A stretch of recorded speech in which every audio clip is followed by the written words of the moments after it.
broadcast of tonight's Minnesota channel is brought to you by TPT members and by The Rake Magazine and TPT Presents Theater All Year, a flexible season ticket package that combines the convenience of advance reservations with the value of rush seating. Online at theaterallyear.com. Welcome back to the best of the Minnesota channel on TPT 17.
Welcome to your weekly program, Balahdan, the show that brings the other side of Arab Americans' view to your living room.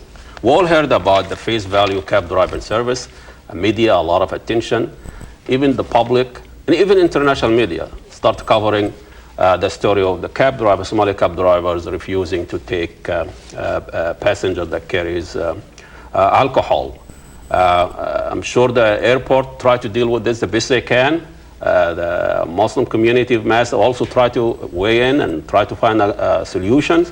We're going to talk about where all this started, why is it raising that much outcry from the public, from the media, and from everyone else. We have the people who got involved and try to do something about this. First, we have Steve Warham. He's the director of the airport here, at International Airport in Minneapolis. And also we have Hisham Hussein. He is with Mass. Muslim American Society, and then we have Omar Jamal next to him, an executive director of Somali Justice Advocacy Center. Welcome all to Balahdan. We'll start with you, Steve, and it's very interesting to just to let the people who haven't heard about it, which I doubt very few, the 5 people out there that did not hear about this. Tell us a little bit about what is the implication and how did this story start? Probably about 10 years ago, we started seeing some very limited amount of refusals on the taxi line for reasons of alcohol possession. Very rare. We didn't quite understand what the issues were, but it's against our rules, and the penalty for refusal of service is you're dismissed from the line and sent back to the end of the holding lot and really lose a fare. And generally, when there's 3 or 4 fares a day, that's losing a reasonable portion of the income. Over the years, the problem has gotten more and more visible, and we were to the point really last spring where we were having an average of over 2.5 alcohol refusals a day. Customers get off their flights, they've got alcohol, they come to get a taxi, and the driver refuses service. Their driver's then sent to the end of the line, but the customer feels insulted. Mm-hmm. And as they raised these issues to us, we knew it was time to deal with it. We'd had discussions informally for a number of years about this issue, but realized there was a lot of certainly emotion attached to it. We've had successful, I think, relationships with the taxi industry in monthly meetings that we take part in. We had discussions with them on a revised ordinance that we instituted last November, mm-hmm. and we had committed that at the point when we address the alcohol issue, we'd do it through discussions to see if there was a consensus. What is the relationship between the cab service and the airport? Are they still independently run, or they work for you? What is, when they signed that contract, whatever. What is the relationship? Is it legal, administrative? What kind of relationship? No, good point. We're the regulatory agency. We regulate the taxi industry at the airport. We have 39 separate service companies that employ the drivers. Right now, we've got about 600 taxi cabs and over 900 drivers in 39 service companies.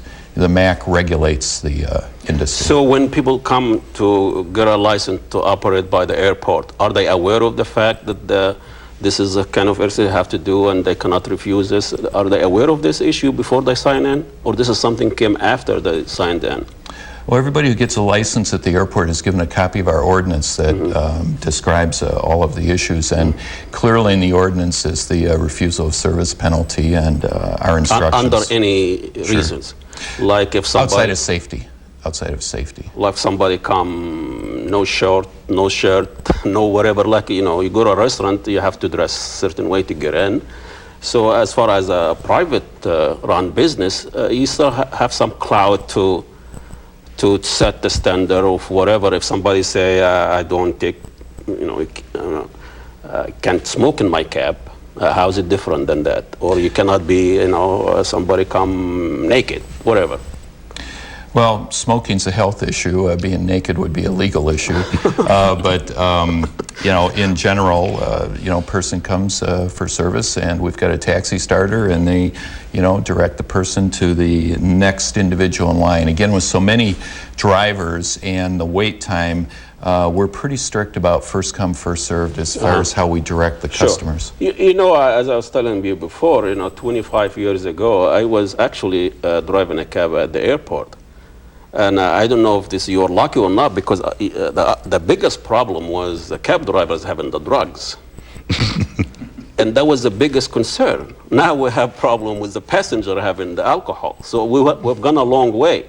But what I'm saying is, why this is taking that much attention, and even the public weighing in, and people get, if somebody, we all know that cab driver, they refuse people like of color, or they do want to go to an area where it's danger, and they turn people away because it doesn't look like, and I know, this has been happening. This is the reality. People turning people away for one reason or another. And it's just strike me ironic that here is I have a passenger that surrendered his washing cream or his nail clipper to you, and he surrendered his shoes, and he surrendered a lot of things. But when it comes to a cab driver telling him, alcohol, it's a huge outcry. But you don't see a lot of people are complaining about giving all these rights when they hop on the airport, on our airplane. I mean, you can have any liquid, you can have any nail clipper, you can have this, and people happily surrounding that. Do you think would it make any difference, or we have the same reaction if those cab were different religion, like someone else? Well, I think the security aspects you're talking about, nail clippers and those issues going through security checkpoints, that's from guidelines of the Transportation Security Agency, and that's for the safety of people who get on the aircraft. I think the feel of the public is when they arrive to take a taxi and they have legal commodity with them, they have the right to be served. We've had refusals of service basically in 3 areas that have been problems for our customers. And the one is the alcohol refusals. Another one is short fares. As you know, as a taxi driver, if you wait a couple hours, you don't necessarily appreciate the person wants to just go to the Mall of America and it's a short fare. And we've had drivers, and it's a customer disservice, be so angry that they'll refuse to take that customer, and then they just go back to the end of the line. We've also had refusals for service dogs, service animals. Again, I think cultural misunderstandings, but again, a lot of interesting concern, certainly from the disabled community over issues like that. So those are the 3 areas where we've had the refusals of service. We try to be quite customer service oriented. When we've got an identified customer service problem at the airport, if it's, the long travel times between the gates, we have passenger carts available, moving walks, trams. We look it's at a public service. You sign the contract, you serve the public. That's not just an American, it's Islamic, I think. You follow through with the contract. We'll go to Islamic area, Hisham. Let's be honest, Hisham, when a lot of American business try to accommodate Muslims consumers. You know, if you are on an airplane and you want a Islamic meal, they prepare it for you. If you are an you do want pork in your salad, they take it away from you. They're very sensitive to Muslims' concern. Matter of fact, the casinos now, they're providing a praying room for Muslims who go there. So what's the big deal about somebody tired, he's been stripped out of all his liquid and all his crib liquor. Now you want to take his bottle from him because you think it's when it's secured, it's in the trunk. So in that sense, or that sensitivity, and the American public really has no stomach to get any grief from Muslims these days, why we raise these issues and we're not control it in such a way that will not really get that negative ramification, negative publicity, that we really don't need it. Well, first of all, I don't want to take anybody's bottle from them. Okay. So let's clarify that to start with. I'm not saying, but that's what they asked. Right. No, and as a Muslim American society, we get called by a lot of employers or any relations here in Minnesota for people who are having issues related to Islam or their attire or their business, their practice, and we get involved into a number of these issues. And our attitude about this is just to go to listen to the employer, listen to the employee, and try to figure out what's going on and try to remove misinformation, remove misconception out of the way. And if there is a way for us to come up with a solution that is a win-win for the employer to win, for the employee also not to have to give up their faith. So how did we handle this? So for this, when we were invited, Steve invited us, and the cab drivers were there, and when we arrived, they asked us to provide our opinion and our support. And we found that some drivers feel uncomfortable having alcohol. And of course, it has basis in Islam, because Islam does not condone for people to lose their judgment through drinking, but not also drinking, carrying, even making juice out of alcohol. So this is a well-known Islamic tradition. And of course, some of the drivers feel uncomfortable with that, but some others think it's a necessity, and they do not, have a problem with it. So when we sat down with the airport and the drivers who were having the issue, we tried to negotiate a solution that is gives the customer better service, gives the airport better way for serving the customer, and gets also the cab drivers the ability to serve the customers without having to overstep their faith and their belief. And I think we reached a very reasonable solution, and I think that the airport was happy with it, the cab drivers were happy, and we were happy with that. And I think a lot in the noise that happened after the media coming out, really most people don't know what the solution was. People are discussing everything except for what the proposed solution. So I really would like to offer Steve.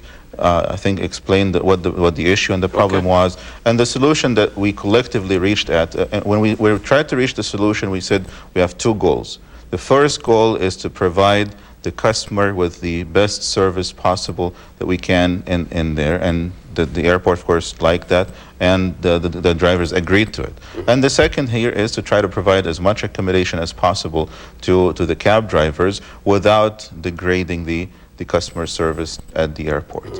And of course, you have to keep in mind there are drivers who care to carry alcohol and drivers who don't want to carry alcohol. So the solution was, if we identify these cabs that would like to carry and those who don't want to carry, and at the airport they have a starter, and the starter can, when he sees someone who is carrying alcohol, just invites the first person who would carry alcohol from the line, and that way, the customer would receive first service and would never get a refusal. Well, I understand, and I appreciate creativity there, but where would that end? This time is alcohol, next time women not hijab, third time somebody with a dog.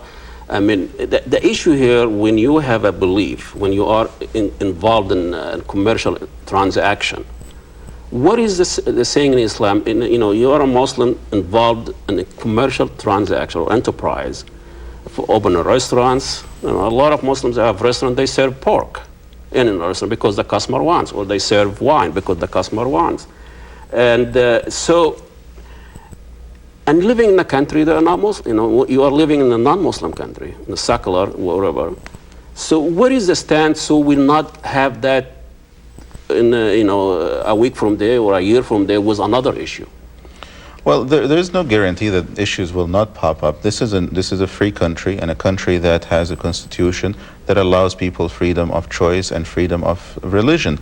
And as long as you're able to find a solution that allows everyone to be happy and everyone to practice what they believe in, why not, right? Yeah. So we try to do that as a first step. Now, if you cannot achieve that, then you try to reach a compromise. And that's what we try to negotiate through the process. But I really would like to explain the solution so people understand it first. So this is the number one aspect of the solution. The second aspect is that the drivers agreed not to inspect or ask a question, are you carrying alcohol? So that, because from Islamic perspective, if you don't see what they're carrying, you don't have the right to ask them. So they agreed to that, and that was part of the solution. And Steve can remind me of the other aspects of the solution that it basically would offer the customer seamless service. They would not know who carries and who does not carry. They will be served by the first cab that comes to them, and the drivers would not have to give up their turn. Imagine people waiting for 2-3 hours to get a one ride, and in the past, you end up, because it's a random process, you might end up having 9 or 10 cabs who refuse, and then they come and they refuse, and they come and refuse. It's bad for the customer, bad for the drivers, and bad for the airport. And I think the solution that we came up with would serve the customer on the first cab driver, would allow the cab drivers to, if they want to carry, they can carry. If they don't want to carry, they don't have to, and things would be good. Yeah, well, that's wonderful. I'm afraid we have some ethnic group that might have an issue with some passenger carrying cats or passenger whatever, and then we have to always deal with those. But Jamal, you talked about you live in a Somali community, you talk to the driver, and we invited the driver here, and it couldn't work out, but it would have been nice we have one of those drivers to talk. So when you talk to the drivers that are doing this, and you said, I think you mentioned in some article, this is something imposed on the Somali community, or what? Something that says from the outside of the Somali community, and this strike me that's very interesting take on this. So what are the people there in the Somali community are saying about this? Thanks, Ahmed. I think we look at this issue primarily the environment and the country we live in. And one has to be very careful in making decision to take a full consideration as to the situation that they live in. We're living in a country where there used to be a time when colored people were not allowed to go into a bar or restaurant, that there was a time of law, the segregation was the law of the country. We live in a country where the black people were not allowed to use the service that the white people allow. So we have to remember first and foremost that we live in a country where these issues are very sensitive. This country came a long way to get where it is today. What bothers us the most is we get involved in this issue a long time ago. And of course, my colleague Hashim just said that some people would prefer to take the alcohol and some people don't prefer to take alcohol. So it's a matter of choice. We have to make that very clear. What little bit shocks us is if you try to make a legislation, if you try to make a law out of matter of choice. If you try to pass a fatwa where the issue is a matter of choice. And we have a very serious concern as to the content of the fatwa and under what circumstances Islamic scholars would pass a fatwa and what is the requirement and condition that the ulama or sheikh, a scholar, a fiqh, can pass a fatwa. So that is what the community found very strange. We talked to some of the Somali Islamic religious leaders, and we found this, as my colleague said, matter of choice. And if it is matter of choice, then if it's preference, if that's the case, we look at it as the customer service issue. If you don't want to do it, we'd rather ask you to change the job. And the interest of the bigger community, of not creating a backlash on them. My office yesterday, someone by the name Ahmed came to my office. He filed a complaint. He was working at the airport. He was transporting passengers from one gate to another, driving this electrical car. He was fired. He was terminated. And the reason being because he never worked on Friday because of the Friday prayer. A new manager came in and he changed the schedule. He said, you'll have to work on Friday from now on. We don't care, your prayer. And he said, no, I've been working this for the last 5 years. And the manager said, guys, you're trying to impose us on alcohol issue at the airport. You're trying to do everything. Today, he doesn't have a job. We filed a complaint at the human rights about downtown Minneapolis. He has a family, he has the kids to feed. Yeah, but you are in a country that they take Saturday and Sunday off on their Sabbath. So, you raise another issue, Muslims have been working on their Sabbath, Christian and Jew don't. But let's go back to you, Stephen. We have only less than 1 minute here. The whole general attitude about dealing with, people working for the airport and they try to offer service to the airport. I mean, when I was working cab driver, I didn't really mind if people have been kicked out of their bars, gay or has, I took prostitution. How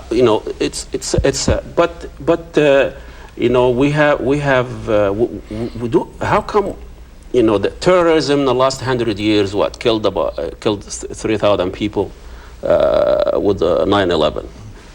I mean, there is 35,000 people get killed every year from alcohol-related reasons. Why don't look at this as an opportunity, a health issue, a public health issue, and we take this opportunity as we took the kosher food for the Jewish community. We thought this is a healthy food. Now it's a huge industry, and we look at this as an opportunity from 7 million, whatever, a diverse group in this country. They coming up with some value. Maybe it's helpful for all. All the public or all the public health as a good. I know you are a regulatory, you follow the law, but why can't we look at this as an opportunity that there is awareness about alcohol and see if this is really tied into just say no, don't drink and drive and all these things and the Muslim community can help you with that to find solution to alcoholic problem in this country. Well, it's interesting to start a debate on alcohol. It's really not the role of the airport. Again, we've been addressing this as a customer service issue, and that's where we want to, basically come down in the end is to improve customer service. We value the taxi drivers that are there. Like Hisham said, we had many good discussions, and we came up with something that we thought was going to be seamless to the customer, and we were going to give it a try, not make it a formal policy, but try it. And it became apparent that with all the attention, there was nothing seamless at all about it.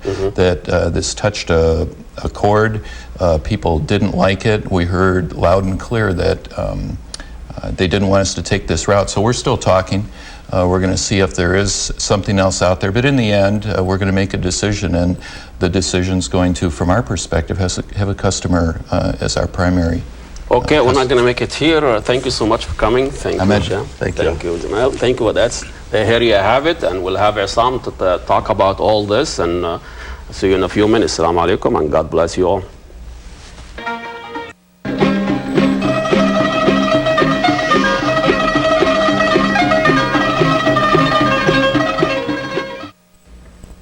Welcome back to Balahdan. Isam, we're talking about face value cab service here and the publicity. My goodness, this guy says the headlines everywhere. I can understand if somebody's drunk. That's a lot different. And the guy said there's another reason for hating Somali. And then you can have both ways, And then got one at the airport. It's harder to grab a cab, Star and Tribune. Even the Australian news is waiting in. This international affair was the Muslim cabbie refused to carry booze, I mean, businesses refuses to serve customer for one reason or another. Why this is taken so much attention, so much publicity? Well, it's not any different than any other issue. People will try to make of an issue what they want. If you're feeling slighted and you think people are picking on you, there is another chance. if you were turned down in an airport and had to wait another hour or so to get a cab, you are going to look at it more strongly than. But this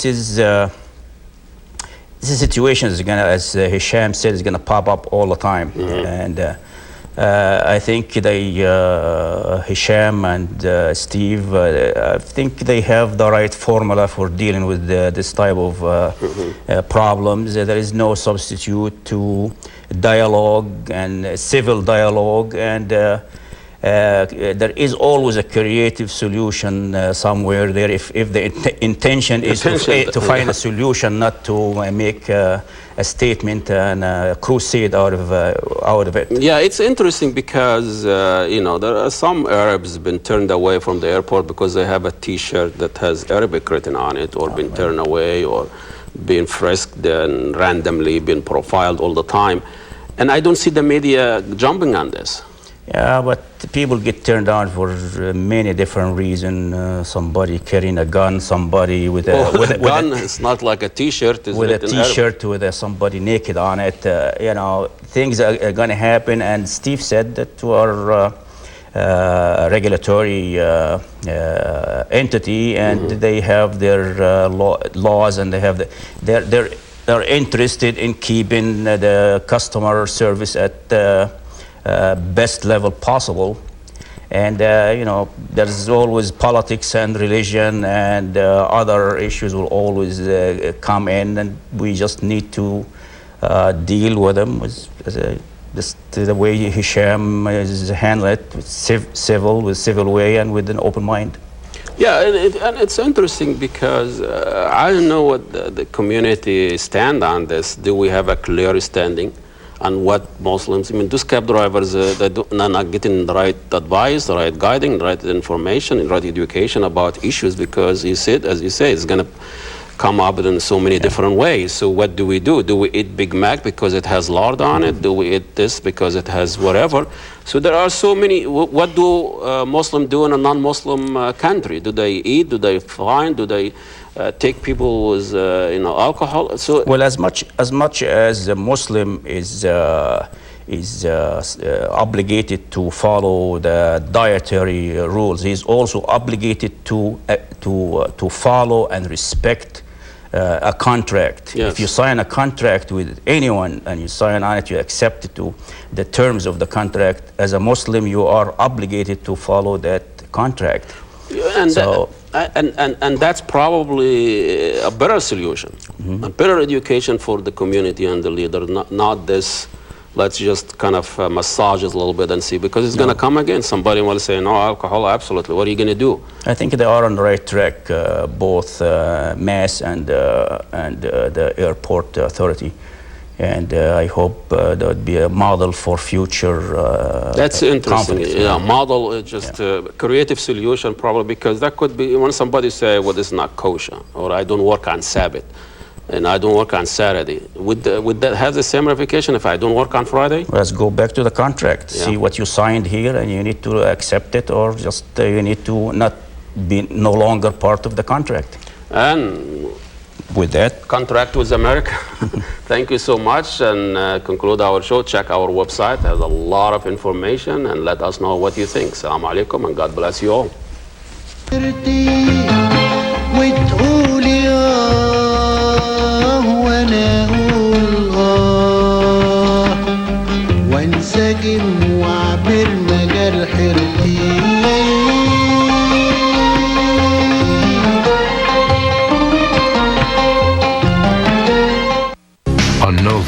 A powerful medical detective